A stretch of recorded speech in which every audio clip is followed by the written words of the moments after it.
Nah, kemudian oleh Allah diutus Nabi Nuh ini usia totalnya adalah 1780 tahun. Nabi yang paling panjang usianya. Mohon maaf Bapak Ibu, kalau di Quran itu bukan bukan tahun asli, bukan tahun lahir, melainkan waktu pengutusan.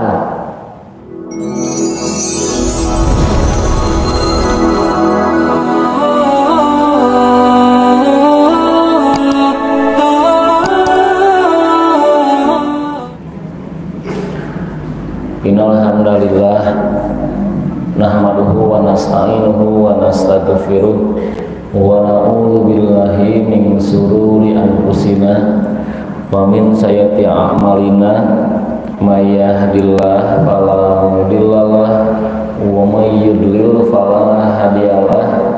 Asyhadu an la ilaha illallah wahdahu la syarikalah wa asyhadu anna Muhammadan abduhu wa rasuluh, amma ba'du. Bapak Ibu yang saya hormati, alhamdulillah di sore hari ini kita bisa bertemu kembali, bisa kajian, dan khusus di Kamis kedua dan keempat kita akan membahas mengenai kisah-kisah para nabi dan rasul yang dicantumkan oleh Al-Quran maupun yang tidak tercantum dalam Al-Quran. Nah, misalnya yang tidak tercantum dalam Al-Quran ada yang bernama Nabi Samuel, ada Nabi Uzair, ada Nabi Yehezkiel, itu ada semuanya. Di sirat sebetulnya dalam Al-Quran ada, namun namanya tidak langsung disebutkan. Sebagai contoh, ketika Bani Israel sudah kehilangan Nabi Musa, maka Bani Israel berkata kepada Nabi mereka. Nah, siapa Nabi mereka yang diajak ngobrol? Adalah Nabi Samuel. Minta kepada Allah untuk diturunkan seorang raja. Maka Allah turunkan Tolut. Nah, di sana Nabi yang diajak bicaranya adalah Nabi Samuel. Tidak disebutkan namanya. Ada juga Allah menidurkan seorang hamba Allah selama 100 tahun. Itulah Nabi Uzair. Ada semuanya. Insya Allah nanti di kesempatan yang lain kita akan berurutan menerangkannya.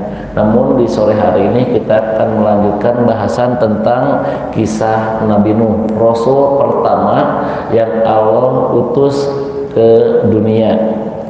Rasulullah bersabda, ini hadis diriwayatkan oleh Ibnu Abbas, bahwa jarak antara Nabi Adam dan Nabi Nuh itu adalah 10 abad alias 1000 tahun. Ibnu Abbas mengatakan jarak antara mereka itu tidak ada satupun yang tidak beragama Islam, semuanya agamanya Islam, dan belum ada umat yang belok jalur, belum ada. Yang belok jalur itu mulainya dari kaum Nabi Nuh yang dibawa oleh setan. Kapan setan turunnya? Berbarengan dengan Nabi Adam turun ke dunia. Itu ada di Qur'annya. Allah kata Allah, "Hey Nabi Nuh atau hey Nabi Adam, turun kamu ke dunia." Nah, maka diturunkan pula iblis ke dunia. Nah, iblis pertama kali menggoda manusia dengan hasud.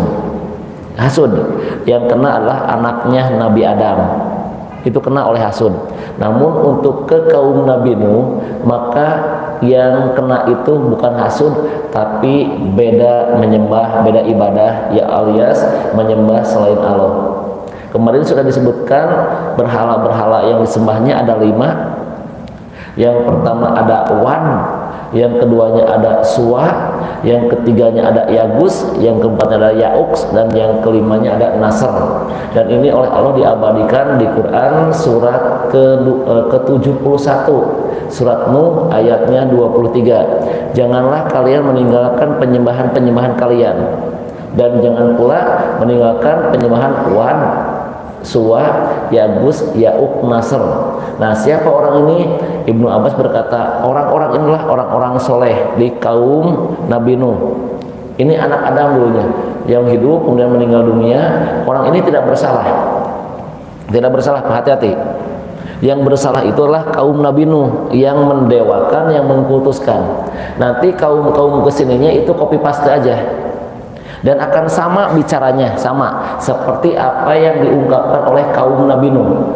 Saya ulang lagi, kaum hari ini itu akan mengulang, hanya bedanya nama berhalanya.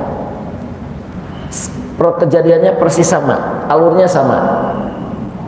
Saya dulu pernah mengatakan di kisah-kisah sebelumnya, apabila Allah menyebutkan satu kisah dan tidak disebutkan nama asli, maka kisah itu akan terulang kembali.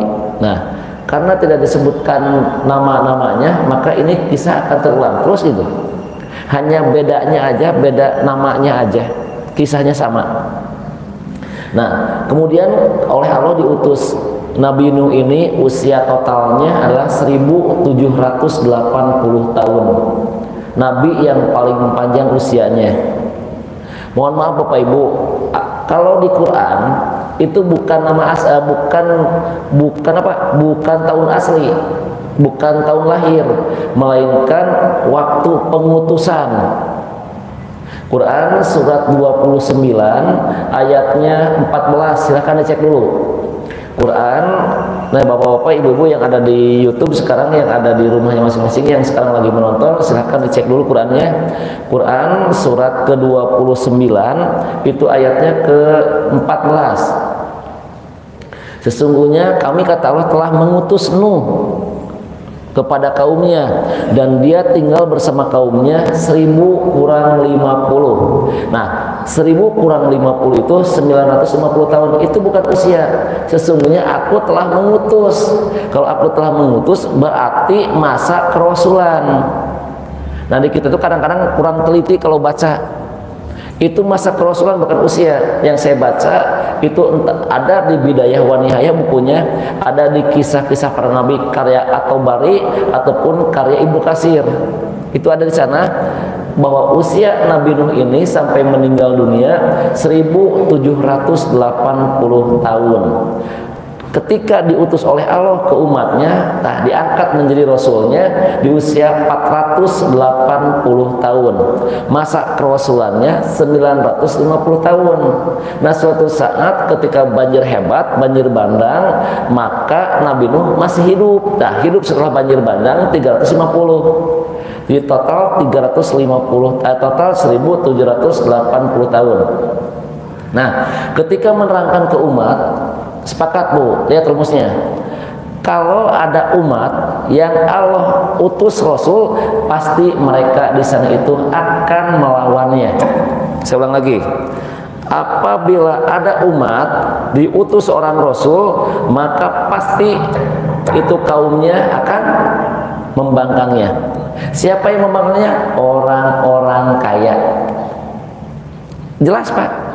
Orang-orang kaya, para penguasa kaum, para penguasa negaranya pasti akan membangkangnya. Biasanya memerintah, sekarang diperintah. Inilah musyrik pertama kali di dunia. Hancurnya sebuah negeri itu akibat penduduknya musyrik. Allah maha cemburu, dan cemburunya Allah itu ketika diduakan. Saya ulang lagi, Allah maha cemburu, dan cemburunya Allah itu ketika Allah diduakan. Nah, kemarin di pertemuan yang lalu sudah dijelaskan mengenai musyrik-musyriknya. Yang dilakukannya adalah ketika mereka menganggap bahwa saya ibadah tidak layak langsung kepada Allah, harus melalui perantara. Itu musyrik pertamanya Bu. Jadi disebutnya musyrik jahiliyah lah.